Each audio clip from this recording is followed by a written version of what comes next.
Greetings. Greetings, I am Verdania, and today we are going to get together again. Hope you have your cup of tea for our episode of Living on Earth.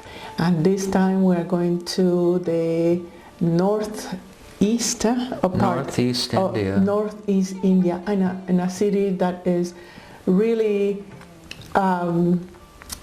well, I will say undescribable. And first of all, I would like to start by giving a little bit of history on okay, that. the city is Varanasi. It's Varanasi, yeah. It's the oldest. It's around, if you can see in the map, it's around here, just at the feet of the Himalayan, between Tibet and India. Yeah, so it's historically they know that it was established in some form or another over 3,000 years ago, and it's the oldest inhabited city on the planet, continually inhabited city on the planet. And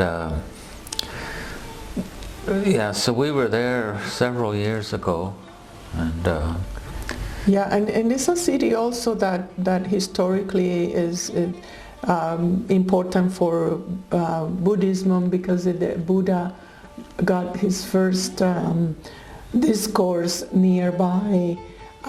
Hindus is a place of the Gangas where they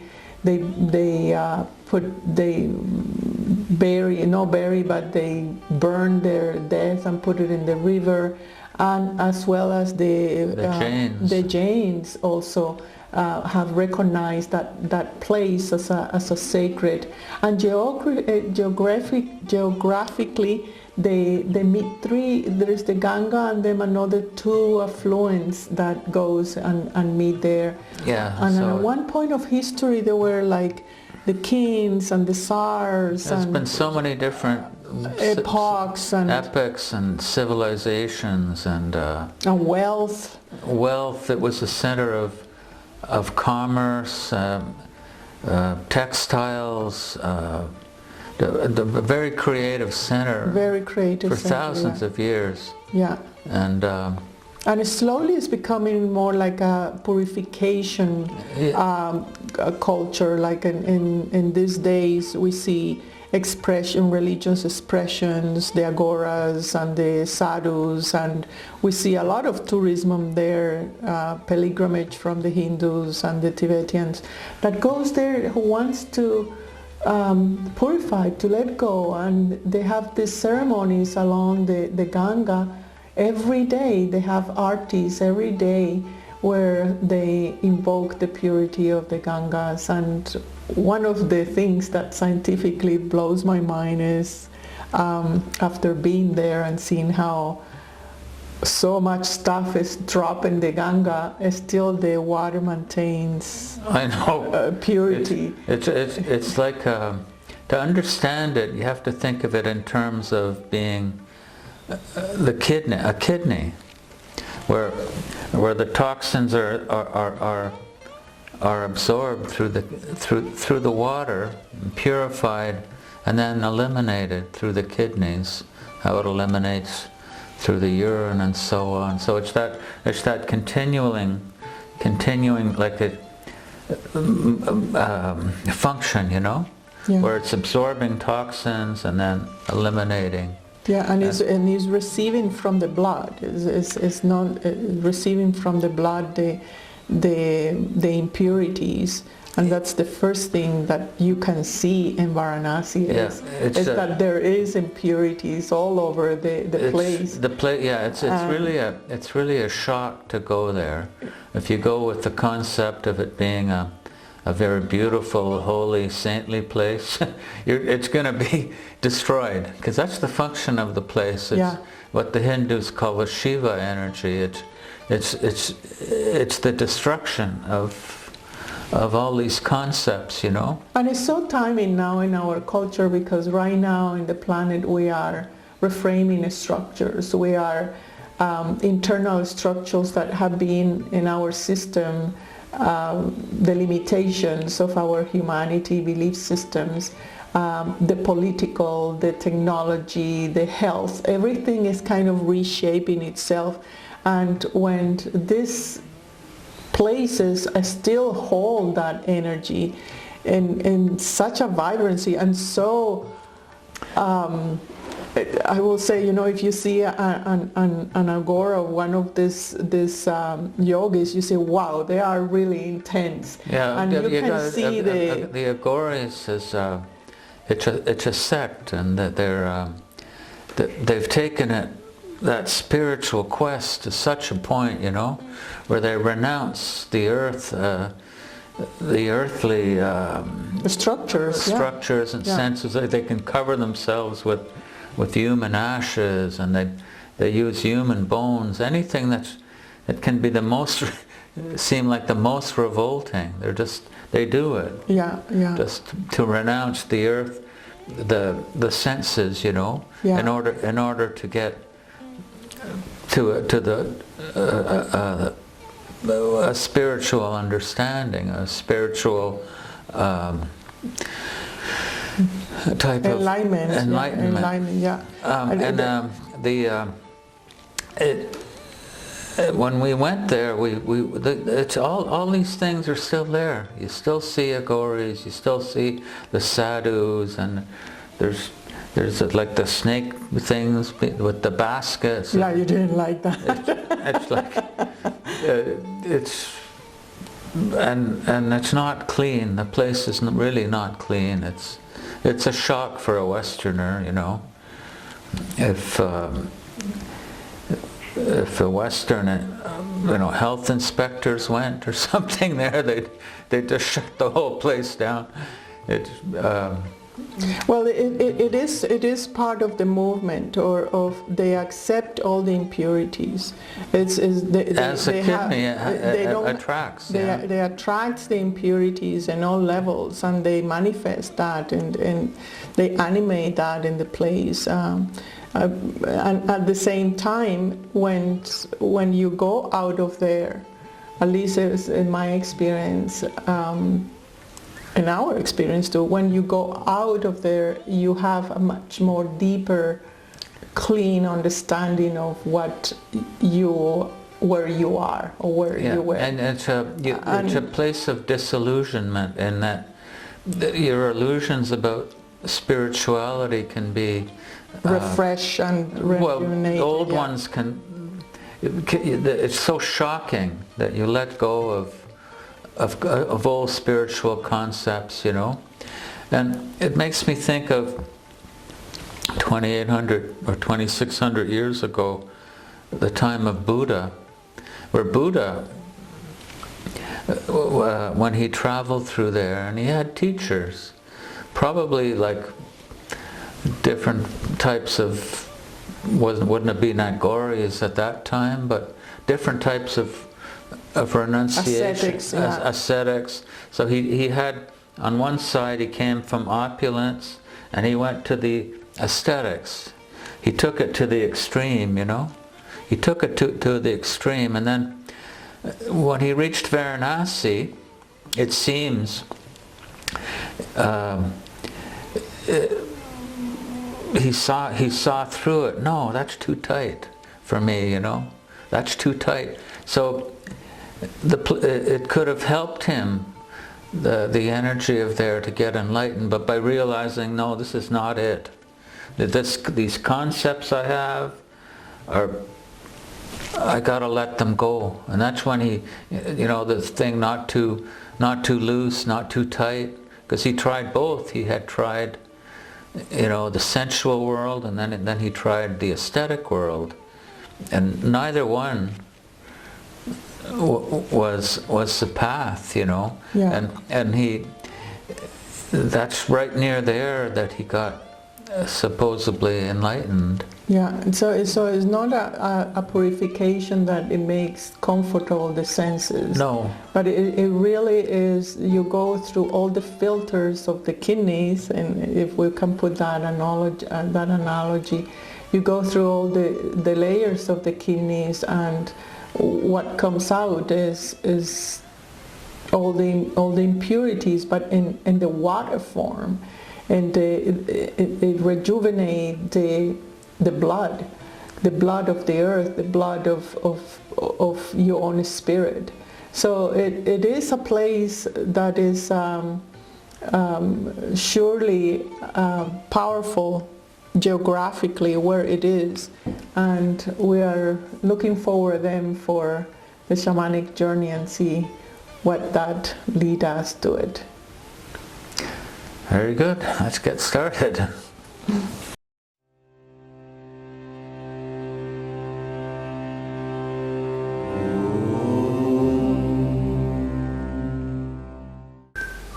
Part of the earth cleansing, it works a little similar to our bodies, but at the same time it doesn't. Some points on the earth have a very powerful absorption of the fluids. And we need to see those absorptions in 3 levels. One level is in the inside the earth, the rivers that are inside the earth. And those rivers at one point, they meet in certain places. We can see those in the hot springs, for example, when the water just comes from underneath. And there are underwater currents everywhere in the planet. At the same time, there are currents of waters on the surface of the planets, as we recognize the rivers and the oceans. And those parts also, we see that they have powerful conjunctions in certain places. So when the rivers of the under earth and the surface of the earth meet, it's a double exit of purification. But the purification also works when certain currents from the sky that are partially on the clouds and on the rains, sometimes appear as the monsoons in that sector of the planet, is the waters, the current of those waters that are from the air that also meet in certain parts. So when these 3, the sky or the water of the spirit, the water of the human, the body, and the water of the earth, the mother, the soul, meet, they form a very magnetic, powerful cleansing site. And those sites, they are highlighted when they have in conjunction with the chakras of the earth. So in the region that we're exploring today, where the solar plexus is highlighted, is in that part of the Tibetan Himalayan range, then those waters heat up, and that's when the fire element joined as well, forming the very powerful transformation between the waters and the fires, giving birth to expressions in humanity, either in religions or in poetry or in commerce or in finances, that depict that kind of fluidity and that kind of transformation. And we'll see this in one of the explorations we're doing today. But I want you to imagine how these currents unite from above, from the middle, from above, and in a perimeter of the solar plexus chakra. So it is a very powerful site for cleansing, for destroying the structures, for shaking things that are obsolete. And of course, all the mentality and the culture and the movement of that historically can't prove truth on that. The other part of the purification of the earth is that it works in trinities. Like in that part of the continent of India, there is that Varanasi powerful place of transformation using the waters and the fire, but it also extends to other sites of the planet, forming a geometrical triangle or tetrahedron of purification. So purification, of course, is very much in relationship to the moon, since it's the one that put the cycles in order and give us the timing where is needed to purify it, in a short terms, in a seasonal, medium, and in a long thousand of years of frames of cycles. So it's something that when we tune in, especially in the spring, when we tune in with this movement of water from within, from the surface and from above, we can unite the memories and the spirit of the water, which is the blood of the planet, and renew our own. So it's a way of connecting deeply with the planet and aiding the planet wisdom to aid our evolution.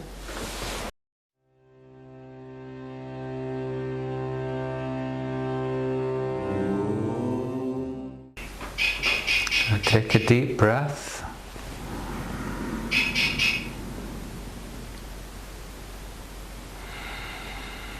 And exhale.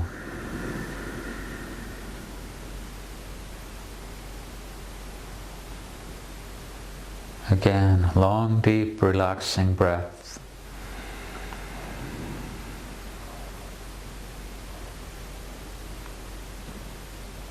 Connecting with the vibration behind the breath.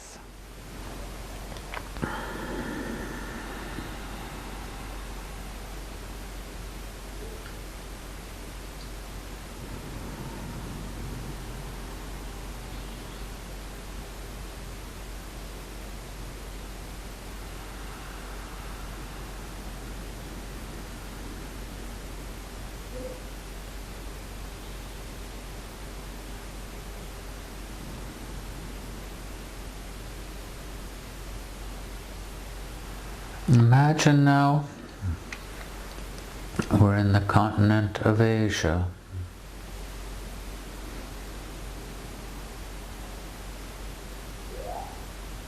And we're following the mountain ranges, the Himalayas. They stretch down through northern India.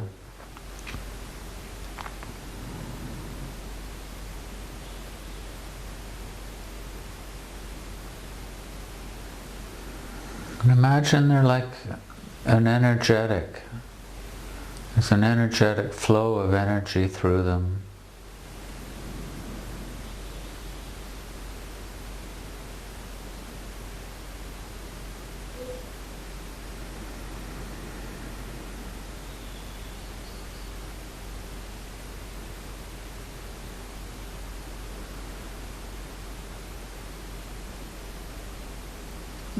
And at one point there's a junction,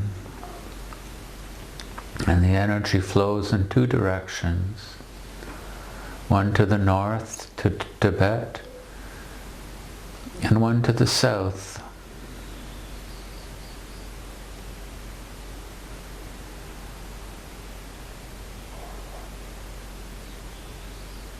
And the one to the south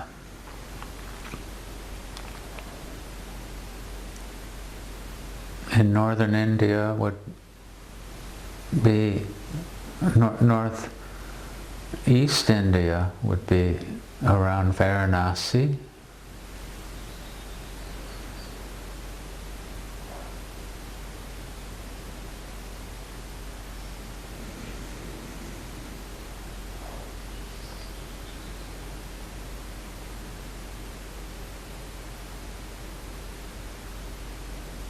And imagine a great circle with a dome. It's like a great magnet in that area.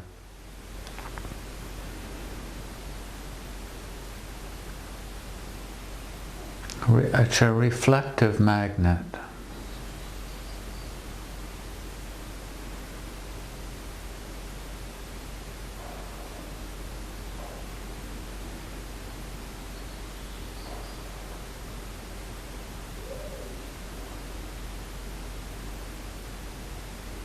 And continue a long, deep, relaxing breath, settling in now on top of that dome.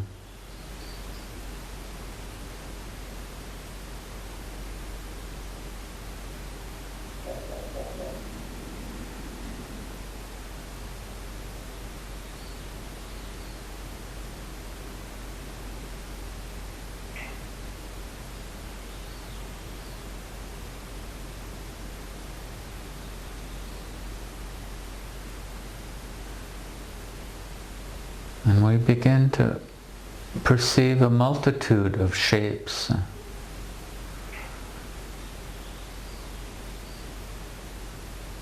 Circular shapes.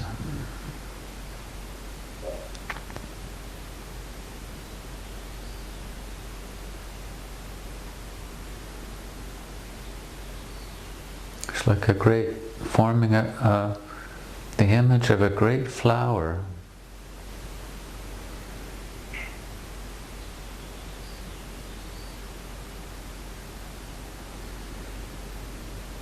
And we go deeper now. We go straight down into the earth.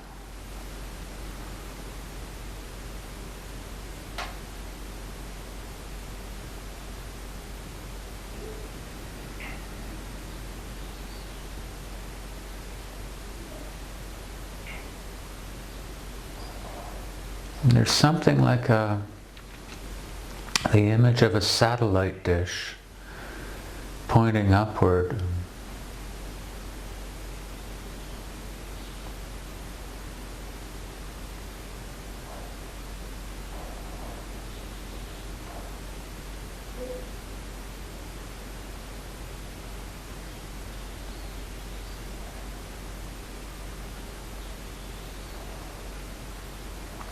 It's like sending a signal upward.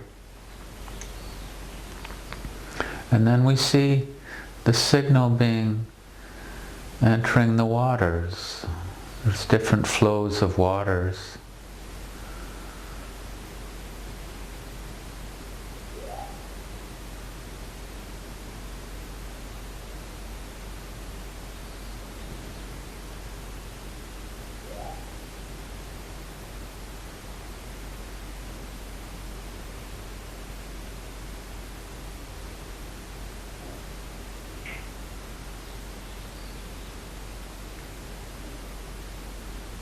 And we begin to flow with the water. Its many branches.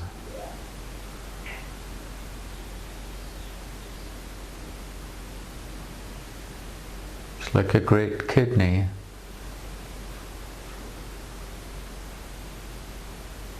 Purifying.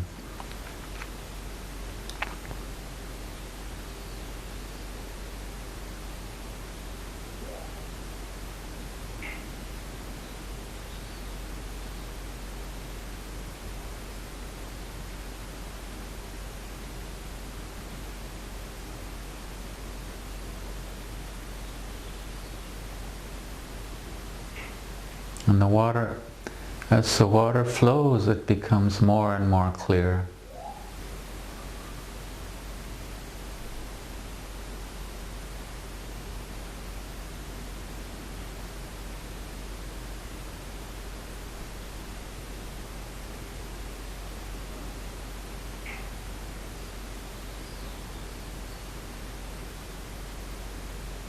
Now take a deep breath.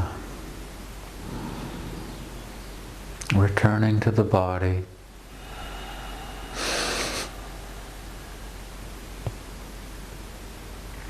And exhale.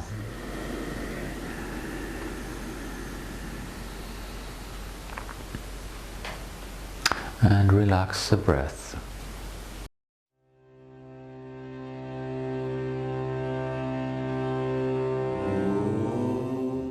Well, thank you, Matthew, for that beautiful journey.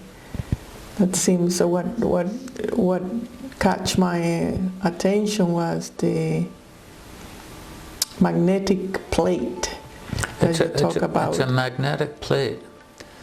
It would be the attractive side of a magnetic plate, where it's absorbing energy there. The impurities. The impurities. Again, we're talking like the functions of a kidney. That area is, if you could think of along the one side of the Himalayas, are like the front of our body, or the Earth's body, it's the solar plexus. But the back is the kidneys. Yeah. So it's one side is the purification, the negative, and the other is the positive. So, and to put that in the sense of what are the waters that arrive there, and we can see that it is through that area that all the purification of the clouds of the Tibet pass through the Himalayas, and as they get warmer, they start producing the monsoons of India. And that gets washed through? Yeah, it passed through it, and so it comes, that water comes from the sky. It comes from all the aspect that is kind of the spirit. And it's powerful because it passed through the Himalaya, which is the spine of the earth, giving that strength of the water. Then it goes through Varanasi and it goes down towards Kerala, all the way down to the ocean. So it's a place that it really gathers all the waters of the sky. And in another aspect is the Ganga. This is the ones that also come from the Himalaya, ripple down and have all these other veins coming from other parts of the Himalaya. So the water is from ancient, it recycles the ancient knowledge, the ancient memories, the ancient freedom, the ancient movement of that water. And also in that part there is the offsprings that come out of the ground in the Himalayas as well, where there are some areas that have the volcanic part. So it's very interesting that in Varanasi somehow the magnetic aspect unite all this wisdom of the waters and put it into a new cycle. And in the journey was very clear for me that it was not only a magnetic thing, but also have like holes. So it filters really like a kidney. Yeah, we did have different experiences there. There was a ceremony by the water, remember? Yes. Like there was a Hindu priest, and there were many people gathered, and he did a kind of a ceremony, and at one point we perceived I went in the water. You went in the water. Yes, and all these little mini dragons were they were eating and cleaning. Cleaning, like little the cleaners. Energy. Yeah, little cleaners. Yeah. We got that. And also in the ceremony you mentioned the dome. It was a dome. That is some kind of protection that is... There is definitely a dome, Yeah. and in that whole area. Yeah. It's a very Unique. unique place. Yeah. Well, we are really so excited to travel this way through this part of the world and understand our earth and our relationship to our bodies. I invite you that you go through your own journey and using your breath and so on, because every time that you do this with us, we are helping and strengthening the qualities of particular zones of earth. And again, I invite you to like us, to share it, and drop us a note and see if you would like us to explore where you are and the culture you're sharing, and that will enrich all of us. So I thank you again for watching us, and we'll see you in our next video. Bye-bye.